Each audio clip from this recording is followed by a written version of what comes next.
السلام عليكم متابعينا الاعزاء، ازيكم عاملين ايه؟ النهارده بقى قلت اخدكم جوله في ميدان محطه مصر بعد افتتاحه ونشوفوا الدنيا هنا فيها ايه. خليكم معايا اصور كل حاجه في الميدان لحضراتكم، والميدان جميل جدا يا جماعه ما شاء الله، اتمنى نحافظ عليه ويفضل بالجمال ده. وهصور لحضراتكم المواقف بتقف فين الساعه، العوايد، كرموز وابو سليمان والموقف الجديد وكرموز وورديان والبيطاش والهانوفيل، كل ده هصوره لحضراتكم. بس يا ريت اللايك والاشتراك وتفعلوا جرس الكل عشان يوصلك كل جديد ان شاء الله. واسيب حضراتكم بقى تعيشوا مع الفيديو اكنكم موجودين في الميدان معانا يا جماعه. تمام، فيديو طبيعي يعني، ان شاء الله فيديو يعجب حضراتكم. وصناديق الكمامه يا جماعه كمان عشان ما حدش يرمي حاجه في الارض. وهنا المشاريع بقى بتروح فين؟ احنا عندنا في اسكندريه بنقول عليها مشاريع يا جماعه. امام السوق يا جماعه، هنا امام السوق اللي هو بجوار خط الترام. الساعه سريع محطه، والعوايد محطه، وابو سليمان محطه، والموقف الجديد محطه، وبحري محطه. خلف هذه المحلات يا جماعه اللي هو باكيات محلات محطه مصر بجوار خط الترام. وده سوق محطه مصر يا جماعه. وهنا امام السنترال كرموز محطه، الورديان محطه، البيطاش محطه، الهانوفيل محطه.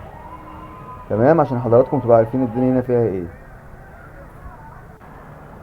فالميدان يا جماعه ما شاء الله زي ما حضراتكم شايفين كده يعني بقى جميل جدا واي حد يا جماعه يخالف، اذا كان من السواقين ولا من المواطنين ولا من اي حد، هيبقى فيه غرامات على فكره.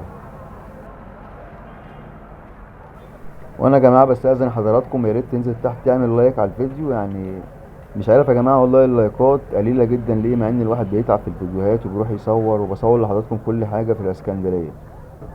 يعني احنا بنتعب بجد والله. يعني في قنوات كتير بتبقى قاعده في البيت وبتصور وبتجيب لقطات من الميدان مثلا ومن اي حاجه، وبتعمل الفيديو وهي قاعده في البيت. انا يا جماعه اكتر فيديوهاتي بنزل اصورها في الشوارع زي ما حضراتكم شايفين كده يا جماعه. يعني انا مش بجيب لقطه واحده ولا اتنين واعمل عليها فيديو 8 دقايق وفيديو 5 دقايق، لا، انا بنزل بجيب لكم كذا لقطه. والصناديق دي عجباني قوي يا جماعه الصراحه، يعني بصوا جميله جدا وشكلها شيك كده. والحديقه يا جماعه قدام حضراتكم اهي، قافلينها ومفيش حد بيخش يا جماعه على فكره. كنت اتمنى يعني اللي هي يتم افتتاحها والناس تخش عادي ويبقى فيه امن مخصص ليها وحراسه وكده، بس هي مقفوله حاليا. الجنب اللي هناك ده يا جماعه اللي هو في وش المتحف الروماني ده، هتلاقي هناك بقى اتوبيسات ومشاريع العمريه والعصافره والحتت دي.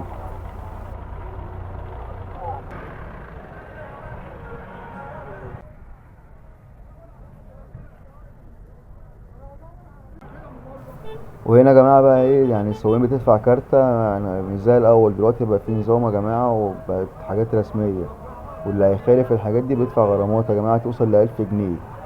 وكل واحد بيقف في مكانه اللي هو مكتوب عليه، يعني هنا هانوفيل يبقى هانوفيل، هنا عوايد يبقى هنا عوايد.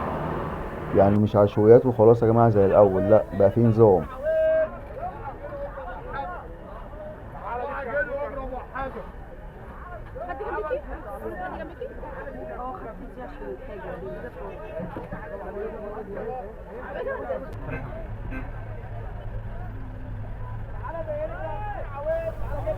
وكده يا جماعه انا ركبت مشروع العوايد اهو من المحطه، وقلت اصور لحضراتكم برضك لقطه وانا راكب المشروع كده.